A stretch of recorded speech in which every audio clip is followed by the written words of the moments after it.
There really are only two macro level motivators that we have in life, and that's pleasure and pain.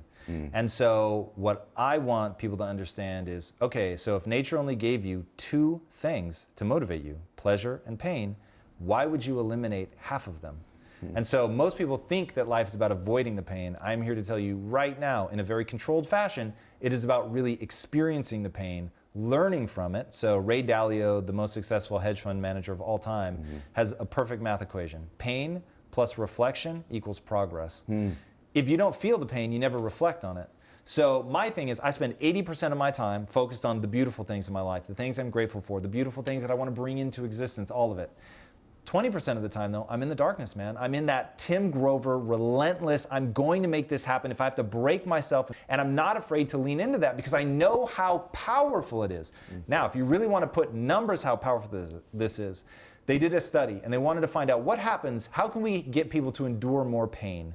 And the punchline is hilarious. So they would take people and they would submerge their arm in a bucket of ice and they would just hold it there as long as you can. Now, at first it's just cold, but after a while it really starts to hurt.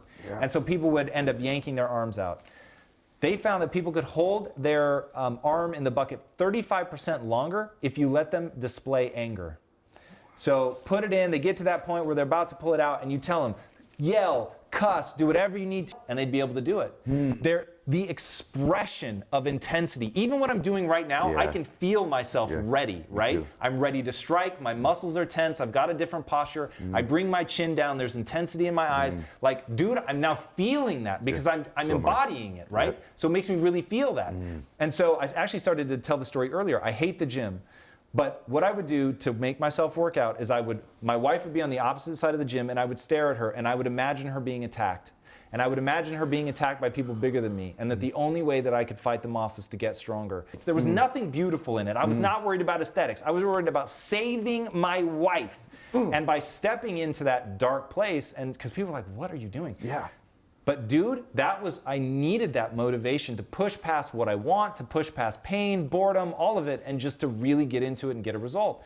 But I find that people shy away from that. Look, to me, it's an 80-20 split. If you're spending more than 20% of your time there, it will be corrosive. It will start to erode your sense of self because you're going to feel badly, right? Because I would be saying to myself, you're weak, come on, like you've got to get stronger. If you spend 80% of your time doing that, that sucks. I don't want to live like that. But not being able to dip into both, you'll just never hit the level of extraordinary. You may be fine. You may even be good. But you're never going to be great. I don't even think you're ever going to be completely happy, and I'll tell you why.